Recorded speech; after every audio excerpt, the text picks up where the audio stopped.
on the website in his email signature. And I go to the website and he's got a picture of a check for $34,000. He's giving away a jacket. So I hit him up and I said, hey, like, what are you doing where you got 34,000 just posting a picture of a check? You know, we all like sometimes you see people post pictures of checks, right? And I said, hey, I'm gonna post it. And I'm like, damn, that sounds kind of interesting. All right, like 34 grand, you know? So I get into wholesaling, jump forward a little bit, I get into fixing and flipping houses, doing 30, 40 houses a year. So you guys have probably seen some houses before in the past. I'm doing a lot of projects. I started getting into new construction, building houses. The reason I got into new construction is I started noticing, right? So like when I got started, I bought my first investment property myself in 2010. And at that time, you could literally just like jump online with a realtor, like any realtor. And you could, like, if I wanted to buy 5 houses today, I could find 5 houses in the world. All right. And so that started to shift as we got into 2012. And so I started looking at infill lots. And I started buying infill lots and build houses on those lots. So I did that for many years. I did a bunch of those houses. And then 2017 happened. All right. 2017, I want to ask you. All right. And here's why I want to ask you. I grew too fast. All right. I started building out my business, adding people into my operation, project managers, superintendents, things of that nature. And I'm growing my business at a rapid rate. At the moment, but then I started getting burned out. Does anybody ever feel like burned out with your job, with your business? So I'm dealing with that really like in an aggressive way. Like I wake up in the morning and say to myself, man, like I don't feel like going to Lowe's today. I don't feel like talking to a contractor today. All right, I don't feel like doing anything. I want to play like NBA 2K and relax. You know, why? When I had the dream of being a real estate investor, it looked like every single day, running the Lowe's all day, dealing with problems with contractors all the time, all these different things. So I started getting my head beat, and the reason that started to happen, again, like I said, I grew too fast, but also at the same time, I was looking at things in the wrong way. All right, what I mean by that is I was doing a lot of projects. So I remember at one point in 2017, I had 26 active projects, either fix and flip or new construction. All right, it was over $125,000, which in the rehab world, that's a lot of money. All right, so I'm doing all these projects, stressed out, trying to figure out some different things. And I start dealing with these problems. So I'm having cash flow issues. All right, because I, you know, in my mind, I remember talking to my accountant, like, all this money, millions of dollars, and I feel like I don't have any money. All right, right? I'm like, I feel like I don't have any money. And so she says, yeah, she's like, you have a lot of money to spend. I'm like, well, I don't got a lot of fancy stuff. So what am I spending it on exactly? And she's like, look, you're buying every single piece of property that you get your hands on. You know, you're doing all these huge projects and cash projects. And so I started to say to myself, like, this isn't what I signed up for. Like, this isn't the life that I want. But I also had to make a decision on cash flow. So I got back into wholesale. The reason I got back into wholesale is one very specific thing. And I think a lot of people don't understand this. It's really important. I realized that I got caught up in the fix and flip, posting pictures of these beautiful houses, all these different projects. But see, you fix and flip or you wholesale for only one reason, one specific reason. All right, that's called active income. All right, does everybody know what active income is? That's the money that you need today to live, take care of yourself, travel, want a nice car, you can buy a nice car, those types of things, right? So you've got active and passive. Okay, so I worked so much on building up this active income, but I was doing it by fixing and flipping, building new construction houses, doing all these different things, and I realized very, very quickly, well, why would I do that if I can simply wholesale the house? All right, so I realized that a lot of people get into this business and they've got the mindset of, all right, well, I'm going to start out as a wholesaler and I'm going to get into fixing or get into buying home. Or, hey, I've got a nice corporate job that pays me pretty well, I've got good credit, so I'm going to start doing buying home, doing these different things. But it really literally comes down to these two categories. You need active income and you need passive income. Those are the two things you need to be successful. All right, it doesn't matter if you're in business, I know we're talking real estate. So I made the decision, yeah, I'm going to still fix and flip, but I'm going to tone down the type of projects that I'm doing. So I reduced down my project from 20,000 plus projects to nothing really more than $20,000, $30,000 renovation. One of the best decisions I ever made in my business. All right. I started wholesaling. It was a simple concept. It's Well, if I can wholesale a house, like I think the largest I've made on a wholesale was 117,000, somewhere around that ballpark. All right. And so what I started to realize, I was deal for 97,000 over in North South. And I realized and said to myself, there's actually zero reason to try to produce active income for the house. The only reason I thought that and believed that is because I thought that was a natural progression up the totem pole in real estate. That's not factual. You work off of your skill set, what you're really good at, and you create active income in your life because the entire goal of the entire process, no matter what you're doing, is to create passive income, right? Buy assets, whatever those might be, and create passive income. So once I made that mindset shift, I had to deal with these problems, I had to deal with some of the issues, again, cash flow problems and things of that nature. But then wholesaling started to fix all those different things. And so I got really passionate about wholesaling. I ended up starting a group chat with my students again, Charlotte University. And the reason I did that was very specific. In 2018, I don't know if you guys locally here, you know, Airtime. Does anybody know Airtime? All right, a couple people know Airtime. Shout out to Eric. So Eric had a conversation with Gilbert Cigar one day. And he said, hey man, he's like, you changed my life. And he said, you changed my life by teaching and talking to me about real estate wholesaling. And we've done a lot of business together over the years. And he said, hey man, you should do that more often. And I'm like, hey John, like, I'm cool. Like, I don't have any desire to stand up in front of readers and talk to people or, you know, have groups and students and all these different things. I didn't have any interest in whatsoever. But he kept kind of pressing it to me.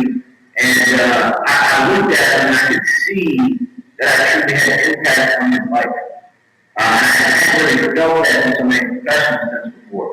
And he said, hey, look, let's start a group. So we started something at the time, early 2019 called the Lions. I don't know if anybody remembers, right? We started this group called the Lions in here locally in Richmond. And we started teaching people locally how to get started in coaching. And it's one group, we had one experience with it. A couple of months after we started that, I had an event for in Maryland. Guy named Matt Maxwell, you know who Matt Maxwell is?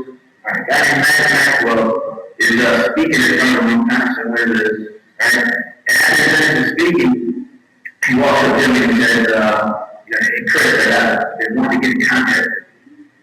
My brother, get in contact with me, of course. And he's like, no, I want to talk to you. Because everywhere I go on the East Coast, they tell me that if I want to talk to a black guy that's crushing in real estate, find Chris Jefferson. We had dinner that night, had a conversation. We ended up hanging out, becoming good friends. And he gave me an opportunity to speak on the stage at the beginning of 2020. I call it like BC, right before Corona. Yeah.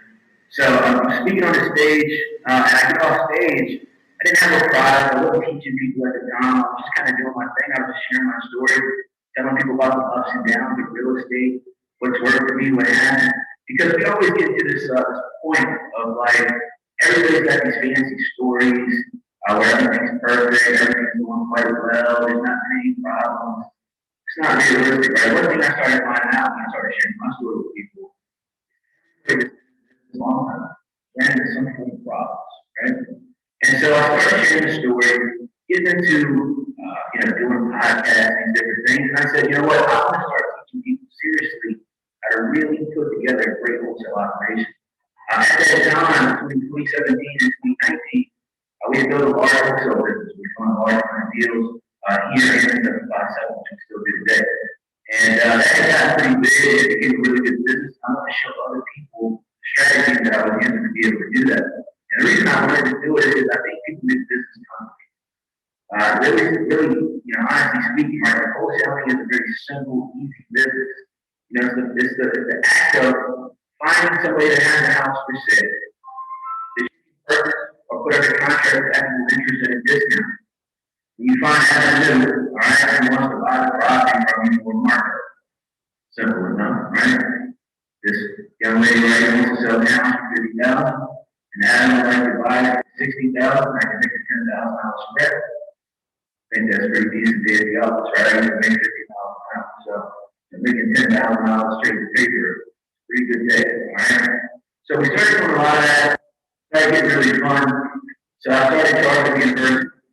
Charter University is simply a group that I put together with about 400 students across the U.S. That I'm teaching every single day, actively the strategies that I'm in the bond market here in the 804 and 757 and wholesaling.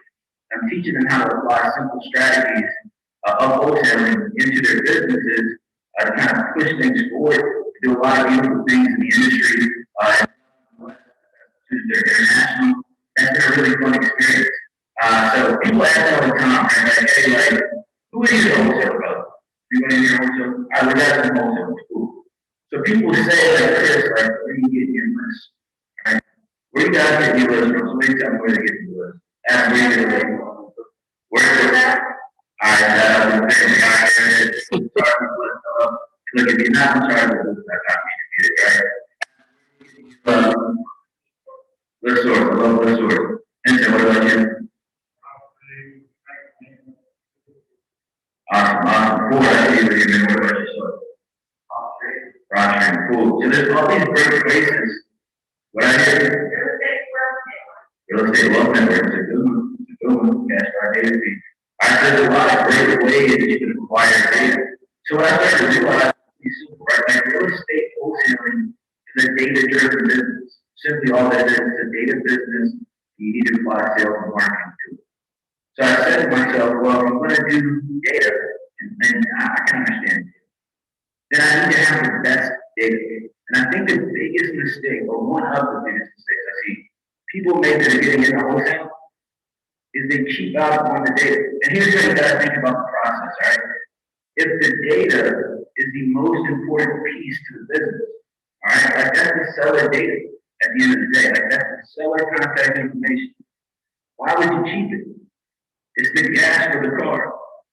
You can have a nice car, but if you don't got gas in, you can't move. So a lot of people, they get all the tools, they get the cross training and all tools and all these different things. And then when it's time to buy it, they say, well, where's the cheapest place I can buy? Where's the cost the least to buy a list? Like, who's the cheapest skip trace provider? And in my head, I'm like, whoa, wait a second. So it's just like, all right, so you got a cross train, that's $97 a month. You got a call tool, that's $97 a month. And you probably got all these other things that cost you $97 a month, including charge of the university, all right? And so the question then I ask myself is like, wait a second, like, so then you want free data. So you want free contact information for yourself. So then people go to like that, people search, what are some of the other ones, like whitepages.com, some of these other places, right? And they try to get these free numbers. And they're like free phone numbers, they're like the phone number that you use to sign up like your first utility bill, like 15 years. You know, like it's not even like an active one. And so people sign up for this stuff, and they put bad data into their business. And then they sit back and they say, it took me 2 years to my first wholesale deal crazy. And so they sit around and they say, hey Chris, like, can't do a deal. Having problems doing a wholesale deal. I don't know what's wrong with my process. It always comes down to a couple of different things. The first question is always, hey, where do you get your data? So I ask you guys the same question, right? Where do you get your data? Because for me in my business for the last year, as far as wholesale, I want the best of the best data. Like I want 93 gas points. Like I know 87 might work in a Ferrari. I'm not trying to chance it. I'd rather take the 93. Right? I don't want race fuel. And so you gotta spend money to acquire good quality data. And then you gotta skip tracing. Alright? Does everybody know what skip tracing is? Skip tracing is finding the contact information of people that you've got data on. So I recommend REI skip and that skip tracing. Alright, if you have to use those, they're 15 cents a piece. Alright, so 15 cents per hour. So easy math. I remember like I barely got out of high school and they kicked me out of college. Now I used to say that I dropped out. I kind of did, you know. But in all honesty, they sent me like this letter. I don't know if anybody's seen this letter, right? They sent me this letter and said, hey, it's been nice, we appreciate you being here, good to see you and everything, but grades aren't cut yet. Go figure your life out, come back, we'll see you then. I was just like, look, I ain't going back. You know, like I'm trying to make some money.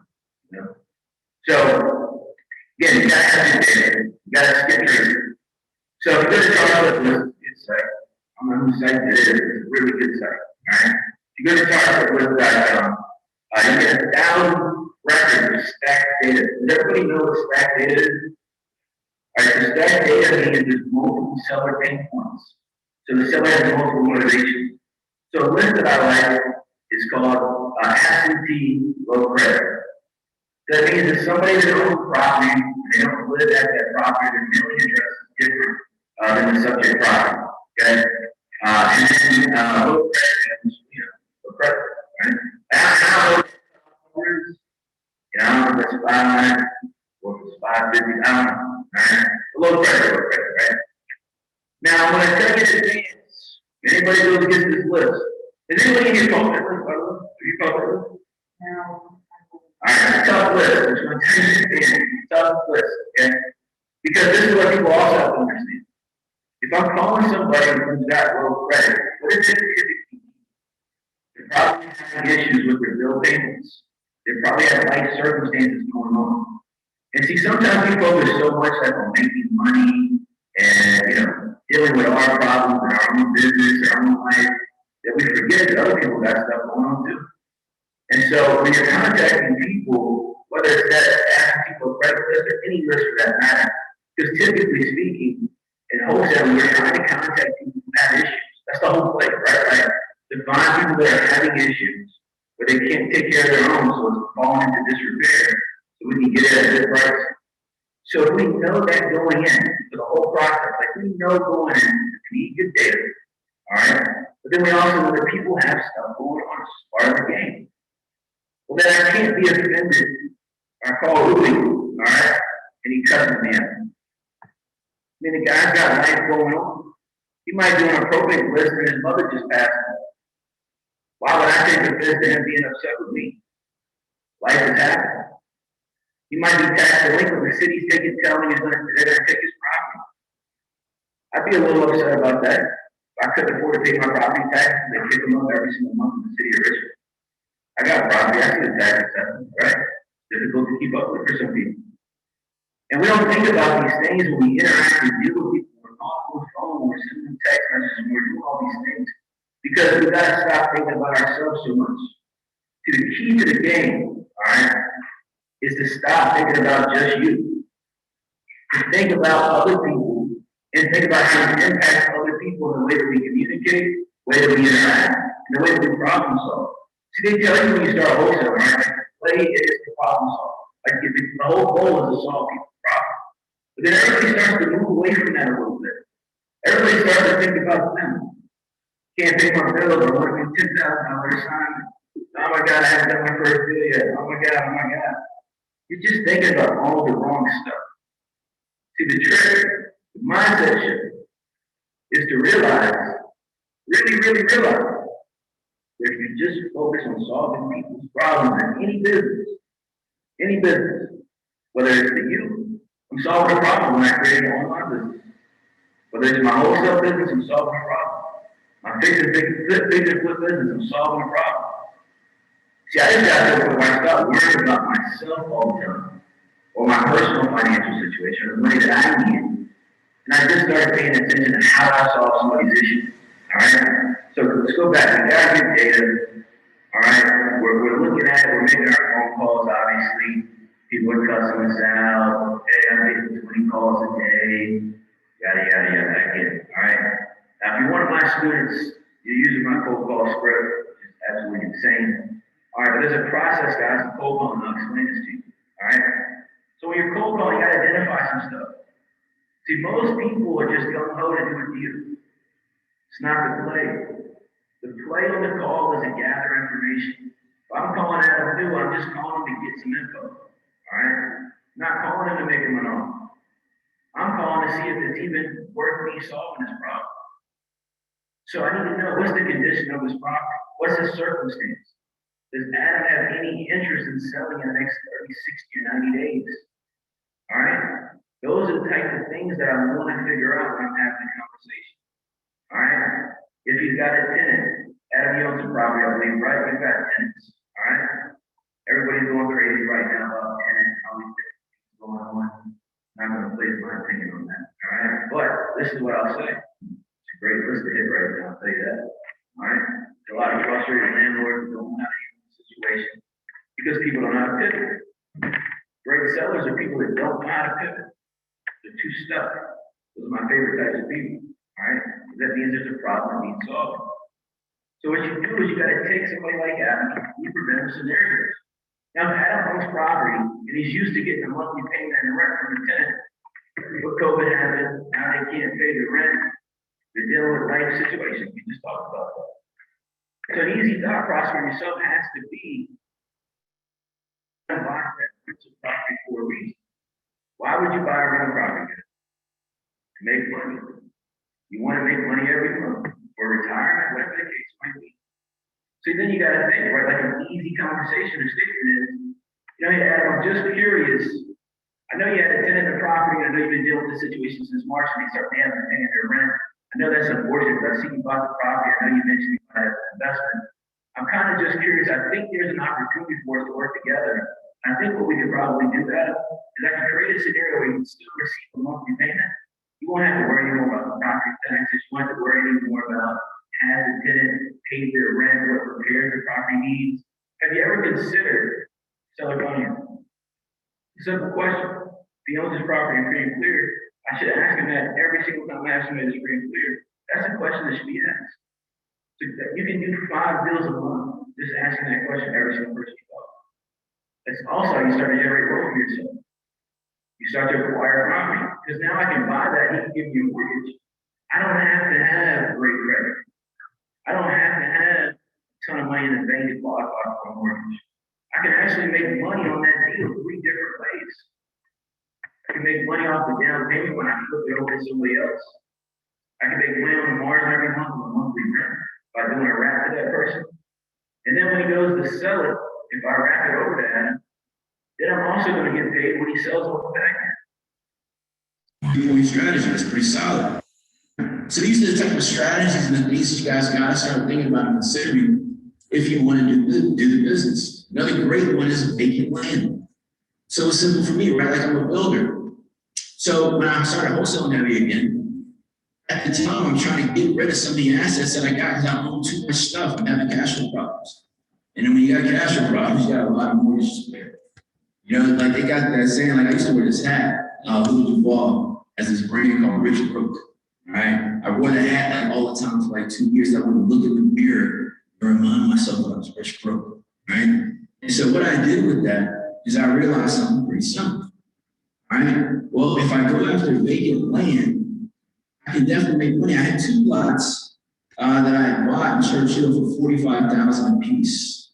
And 3 years later, hadn't done anything to it. It was just dirt. I sold it to a guy for $95,000 a piece. Right? So I'm like, shit, vacant land is probably a play. So I started looking at vacant land. Now, guys, you gotta think. See, when you got a house, there's an emotional attachment. That seller has an emotional attachment to that property. Right? When you deal with vacant land, it's a different bit of a conversation. So I'll give you guys an easy tip, only because this is Chesterfield Green and I like money a lot. Right? Otherwise, I wouldn't share this. I really would. All right, so listen, this is what it is. All right. If you're looking at vacant land, it's a simple model. I'm not going to tell you how you find the land and all that. You got to join, charge it up, or you got to figure it out, right? You need to get familiar with the zoning ordinance for sure, all right? But here's how that works. You find an identifiable lot.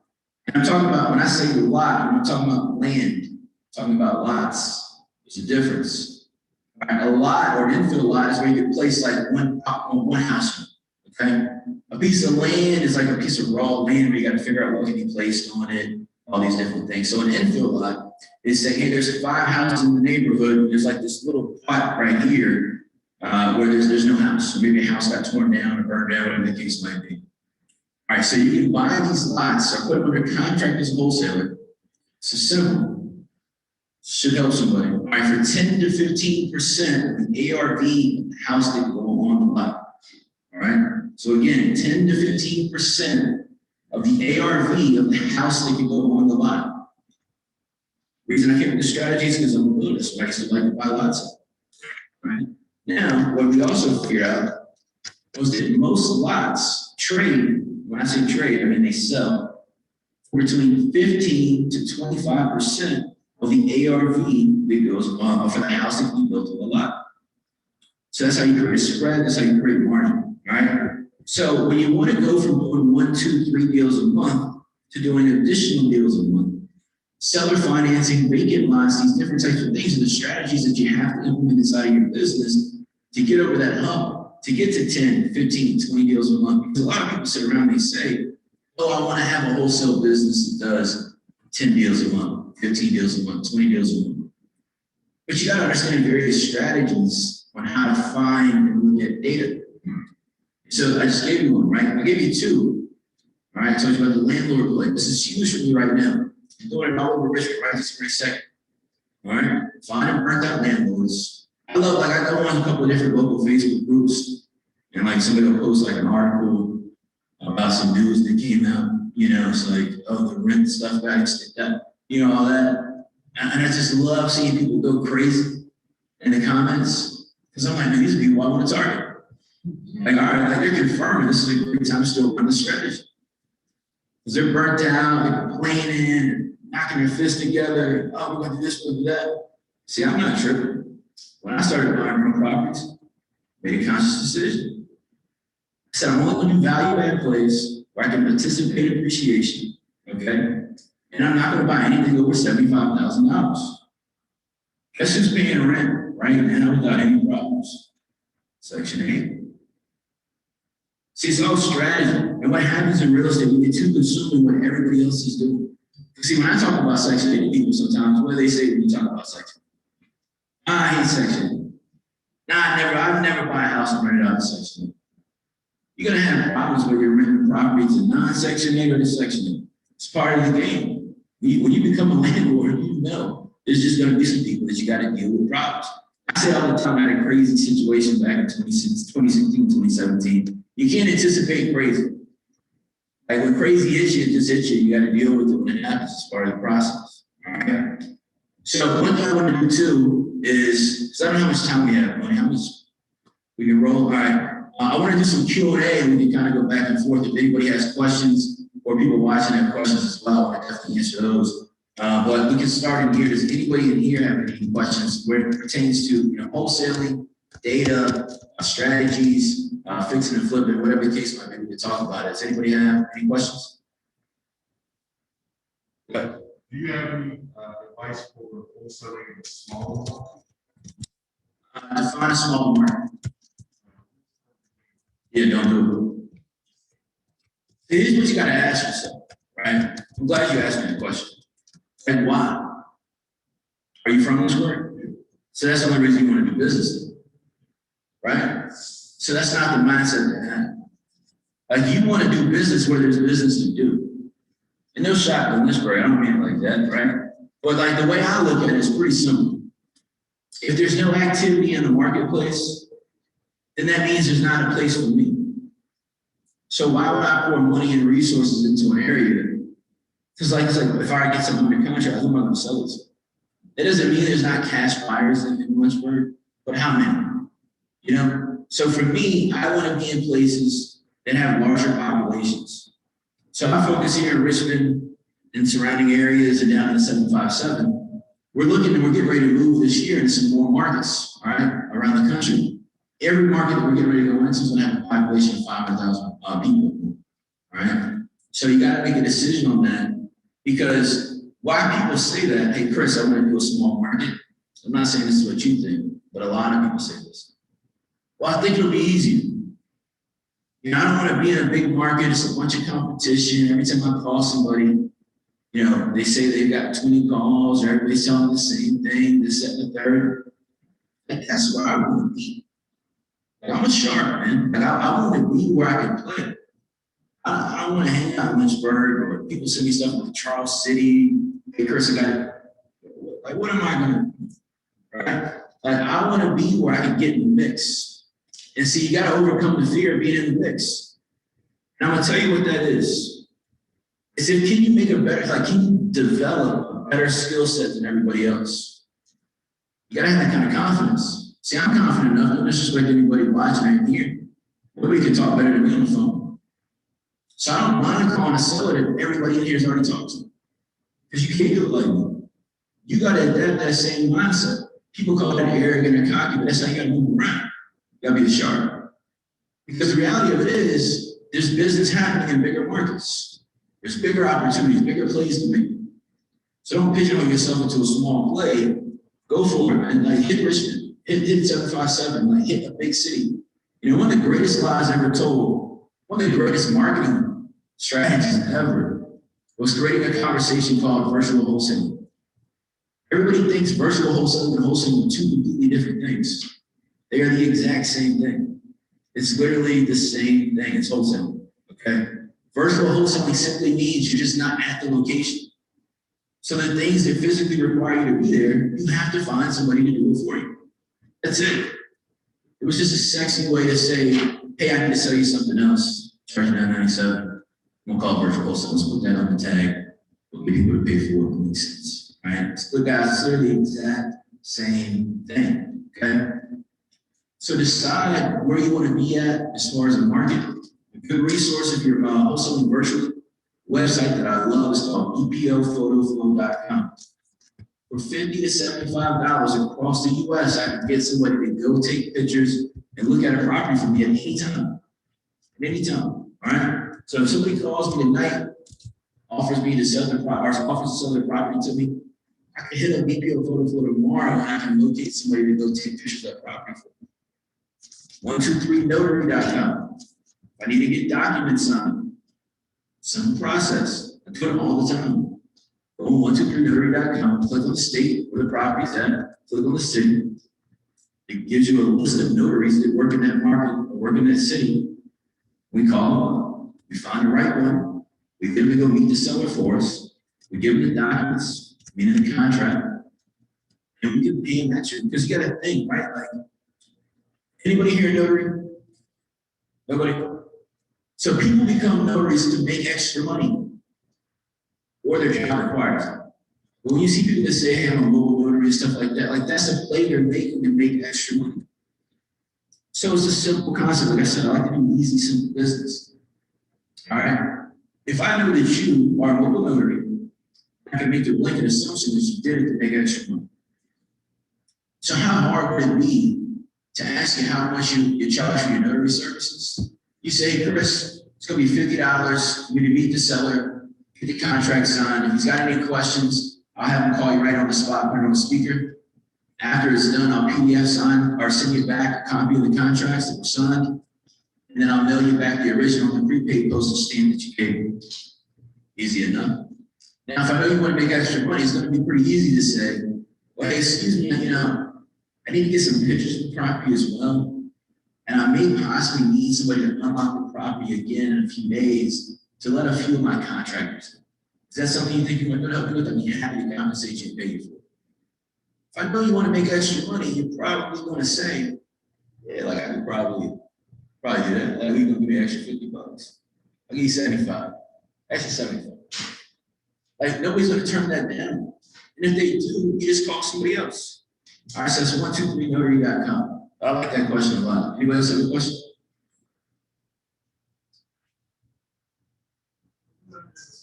So, how do you straddle making your business and focusing on multiple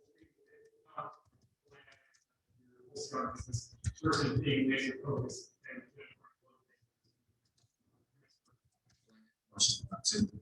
All right, so for me, I've got a couple different businesses, right? I've got my wholesale business, I've got my development business, and I got my online business. All three take a lot of time, right? And so what I realized was to be able to do it effectively, I had to establish some parameters. So like, what's the goal of the wholesale business? Like, how much do I want to make a month? A lot of people don't identify this. We just get in and we say, hey, the game is to work as hard as possible for as long as possible and make a lot of money. I used to think that too, but I don't anymore. For me, it's pretty simple. How much money do I need to live my ideal life? That's going to be different for everybody in here, everybody watching. You know, what kind of house do I want to live in? Like, what kind of schools do I want my children to go to? What kind of car do I want to drive? If I want a Ferrari or a Rolls Royce, they should be able to tell me different. It's my ideal life. Just because you want to drive a Honda Accord, it got nothing to do with me. Like my shit. And see, that's the problem, right? Like we get around and we live for everybody else. I'm only living for my own personal ideal life, nobody else. So when I hear that conversation of, oh, you should have a nice car. It's like, oh, bro, that's my ideal life. Yours might be different. You might like train sets. Like, who knows? Or you might like Rolls Royces too. But you got to figure out, like, hey, what's my ideal life? What does it actually look like? And then the question is, what does it cost? What do I need to make per month to live that ideal life out? So for me, the answer to your question is, I set my businesses up. So my wholesale business. I'm not one of these guys that wants to have 20 people in my wholesale office. I don't want to have 20 sales reps and all these different things going on. So it reminds me of like being a flipper and doing the construction and all these people on payroll and all this stuff. So for me, it's a common or simple way to look at it. I want to do 10 deals a month per market. 10 deals a month. I know guys that do 20, 30, 40 deals a month. See, my concept is kind of simple. Like I said, I like do simple business. I can do 10 deals a month per market. We average about 10,000 per spread. It's $100,000 a month per market. Simple, man. Nobody kicked me out. I can do that. Right? So that's how I look at that. As far as my online business, it's been kind of a strange year. All right. Still kind of figuring it out. I started doing online content back maybe a year ago, I guess. Right? Is anybody here in my Facebook group? All right, a couple of you guys in my Facebook group. So whenever I started that, it's like literally exactly when, I think it was last October, or October 2019, rather. So I started doing online content, started doing like all these interviews and different things, because I did one thing right. The entire time that I've been in business, 11 years, I've constantly talked about my business online with no actual intent, just talking about what I was doing. If I built a house or bought a piece of property, I would post that. If I was trying to contact a seller or close the deal, I posted that. What that does is it builds your credibility up over time to people that you don't know, that you don't even know are watching. So I started doing online content. That started going pretty crazy, pretty fast. My buddy Maxwell gave me a friendly push in the back. He helped me out quite a bit, introduced me to his audience as well. And the reason that I started Charge Up University, I'll be candid, the reason I started Charge Up University, aside from it being fulfilling to me internally, and wanting to help and see other people win, I was a simple concept. I wanted more income, I wanted more passive income, okay? So I said to myself, well, what's everybody doing? You know, I'm doing this online thing. I gotta start selling products and services. So I go and I look at what everybody's doing in the marketplace, like all the gurus, all the gurus, all that stuff, right? Here's what I realized, in all honesty. I realized that everybody's making the money play, not the people play. Everybody's making the money play. I used to charge $10,000 for people to come to my office for 2 days to teach them my systems and processes. And people paid it. It was good. And I didn't even market it. But what I realized was, I don't want to make a money play. I want to make a people play because I care about people. I want to see people win. Everybody count me out originally. I survived 2017. People count me out. How many times in 2017 somebody hit me up and said, just around Richmond, right? Like, oh, I heard so-and-so say such and such about you. Or, see, I'm the wrong guy to do that to. I love that shit. The reason I love it is I feed on them.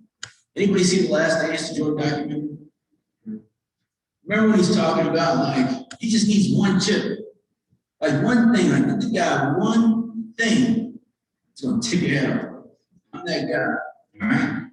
And so I started paying attention to people and helping people. And so I said something, I said to myself, well, I know I can charge $5,000, I know people will pay it. When I do Lions Den locally with Eric, we charge $197 a month, people paid it. I said, you know what, I wanna make a people play. I made some good money in real estate. I'm doing wholesaling, it's taking good care of me. It's helped me get past the issues I dealt with in 2017. I'm gonna see some other people win too. So I said, you know what, I wanna make it $197 to join my program and $97 a month. Now, when I talk to all my friends, right, that everybody knows, the Pace Morbies, all these people, right? Maxwell's, people said, Chris, like, why would you do that? Like, people pay you a lot more money than that. Why would you do that? said, man, it's the right thing to do. Because it was, and it is, but I also realized at the same time, I said, well, on all my rentals, I got a target goal. Does anybody have a target goal of what they want to make on a rental per month? Adam, what's yours? How much do you want to make on a rental net per month? Now, I'm like on a monthly margin, like, what's it good? Like $100, $200, $300, $400 to put in your pocket after you pay your mortgage every month on your rentals. It's a good number. So mine's 400. So it's a simple concept. I said, if I charge $97 a month every 4 people that join, that's like getting a rental. Makes sense. I'm not going to say what I make from my group, but it does pretty well. And so what I realized was to make like what I make online, just for my group right now, affiliates and services, all these different things, it would take me over 100 rentals to accomplish it. Now there's churn, people coming in now. We've got a really awesome group. Are you one of my students? Yes. I love it, love it, love it. All right, so you know we got a nice group, right? The culture is amazing. We got beautiful people in it. People are helping each other out on a daily basis. And so we were able to create an awesome, beautiful culture. And I think a lot of that has to do with because we priced it appropriately. I wanted to lower the barrier of entry. See, when I first started, back when Ford had hair, all right? Back when I first started, right? To get coaching. Ford, how much did it used to cost 10 years ago, man, to get coaching? 10 to 25 grand to get coaching. How do you get out of the mud? Like, I just figure it out. That's why I tell people, like, you gotta go towards failure fast. Everybody's got this weird fear of failure. You know why you guys have that? Yeah. Because you care about what everybody else thinks. It's the truth. You just care what people think. That's it. I got past it. I stopped caring. Because I realized the only thing is me versus me. That's it. I don't compare myself to Adam, Denson, Ford. I don't compare myself to anybody. I'm just doing my thing the way that I want to do it. So I put the group together. It's been a good business. Is it tough to balance at times? Most definitely. But I enjoy it a lot. You're one of my students, so you know, pretty active in the group for sure. I hang out with my students a lot. I was in LA, the other week, and hung out with some of my students in LA, and took them out to eat, stuff like that. So, I mean, it's been a good experience, but it definitely takes balance. But my point is you gotta set the parameters. What do you want to make? Like everybody doesn't want to make $100 million. Some people do. Nothing wrong with that at all. You gotta figure out your number for your ideal life. Anybody else got any questions?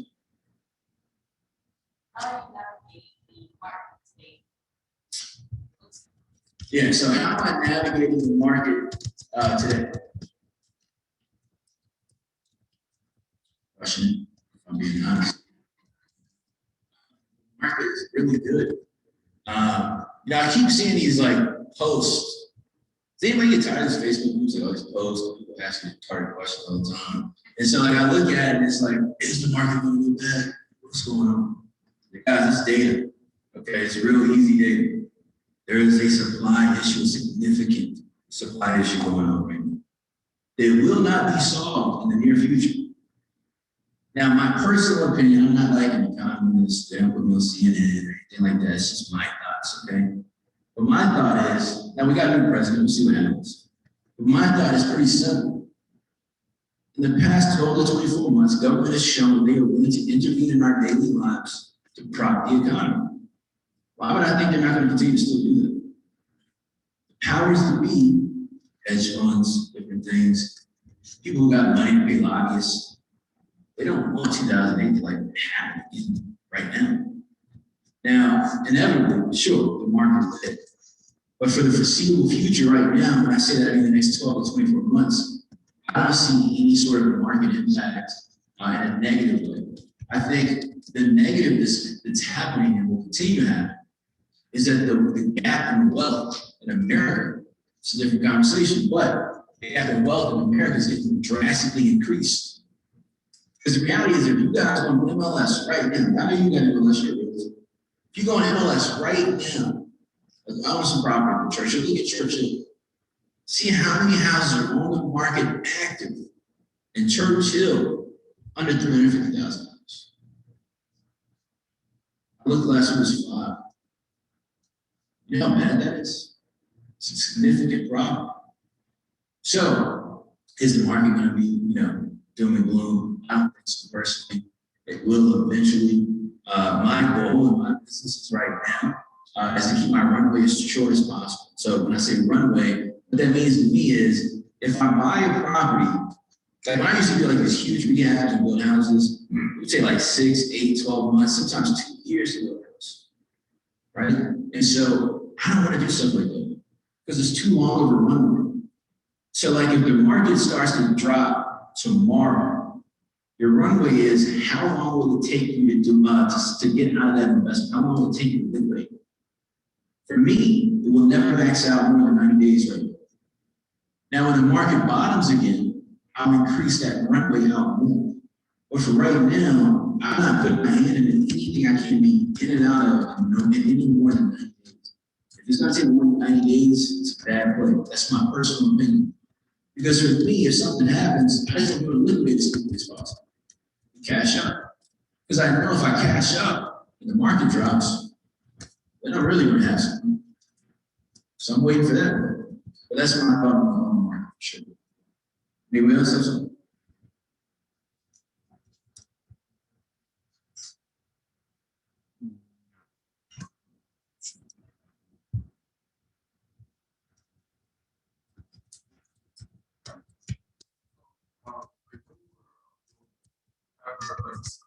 Right now, when we talk about the short housing, not something about housing prices. They put a large amount of land just for whole purpose. No, I haven't. I mean, I bought, I think it the most.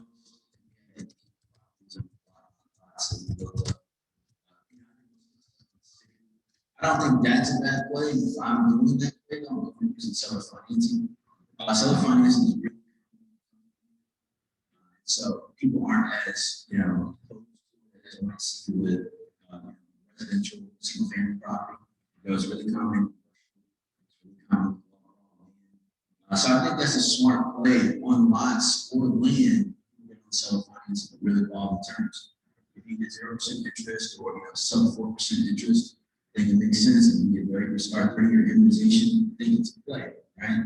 So it's like, all right, look, if you can get a piece of land and Midlothian right now with throwing up stuff, seems like every other block, right? If you can buy something like that at a really good price right now, afford, this is key. Now, if you can afford to service that debt on a monthly basis, yeah, I think that's a play. Like if you can afford to hold it for 5 years, you're probably a young guy looks like, right? Like if you can afford to sit on it for a little bit, that's a nice play for sure. 100%. Yeah. It would be good. Yeah, we good. All right, cool. I appreciate you guys.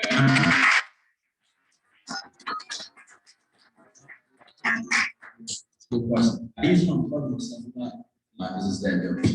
All right. But if you're interested in getting charged up, talk to her. All right.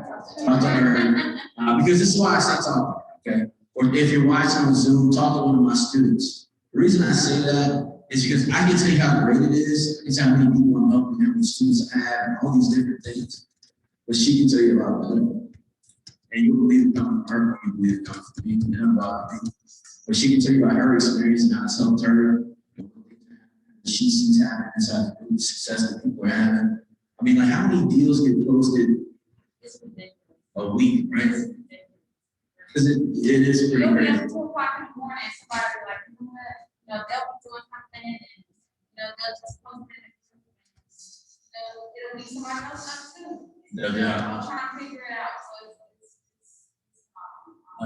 100%. A lot of people close a lot of deals.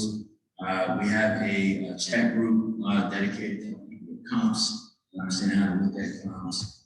My comp strategy is a little bit different than most people. I don't believe in the 7% rule at all. So my play is a little bit different when it comes to that. What else we have? We've got a book club. We've got cold call role plays on the weekend. Group coaching calls twice a week. So yeah, if you're interested, you're here, talk with her, watch online, talk to one of my students, you always see me shout them out. Shout out to my youth fans as well. give him.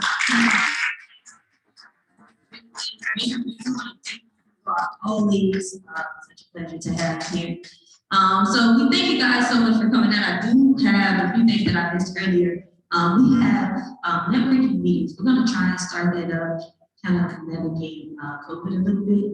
But that is the first Wednesday. We're going to have that at Capitol Outhouse. Everything we do is in Chesterfield. So Capitol Outhouse, the local meeting is probably 10 minutes from here.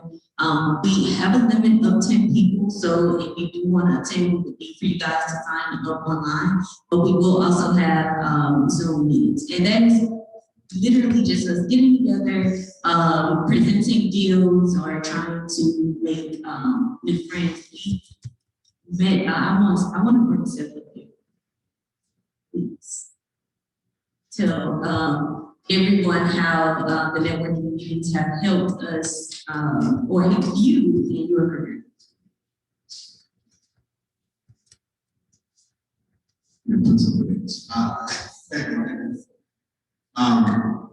Actually, this may have been this first time.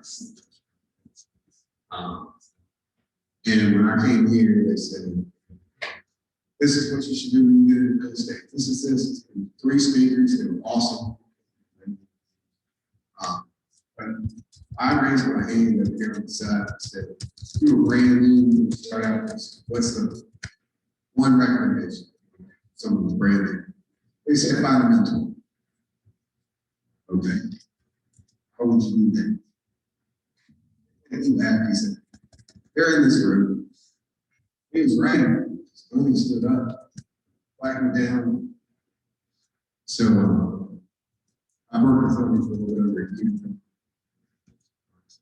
Involved meetings, networking meetings.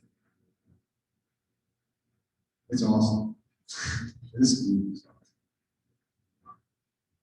I made more money than I'd say. I suppose. Well, no, where I am now, 16 years, I think. It's just hard work. You're brand new, you get frustrated. And I the best list, like you said, you get the best data. So you're dealing with phone numbers that are bad, and you dial 200 numbers. But if one of those 2 that work happen to be a deal, all matters. Yes, quality data is the way to go. But if you can't afford it, don't. That doesn't matter. It's one deal, you'll be able to afford it. You gotta have the drive and determination. I quit my job. I own the business. I own the business. But I quit. I'm doing it. Oni asks me all the time, hey, come do this. I'm retired. Period. I told him, I picture 2 or 8 months. So it's all because of this group. And never.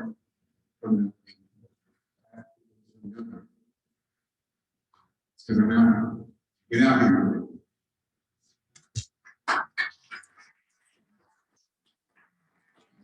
To my next thing, become a member. You can sign up at www.chesterfieldreal.com. We will direct you to Facebook a lot, but the Chesterfield Real website, we're trying to dig everything so we can get more information on that.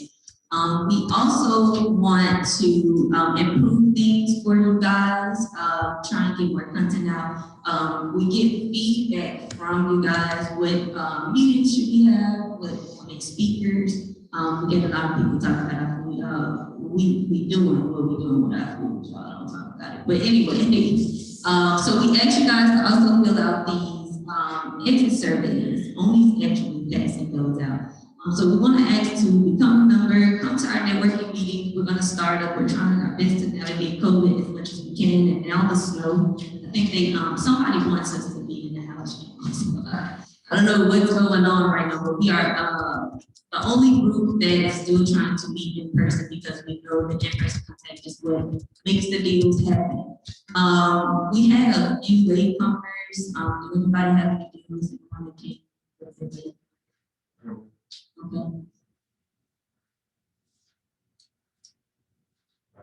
Speak about land, I have a property or a piece of land, 2008 Wall Street Road, it's in an opportunity zone. So if you're looking for a long-term play, 10 years, you're selling, you develop the house and you put a large property complex. You know, you're selling that service. So that's. All right, so if I am not missing anything, I'm gonna go ahead and let you guys start some network. I try to say get at least 5 business cards because this is where so we want to try and meet some people. Yeah, Adam especially doesn't have to be his video. No, but all right, so we are ending the meeting now. Only do you want to go over to both? Just here?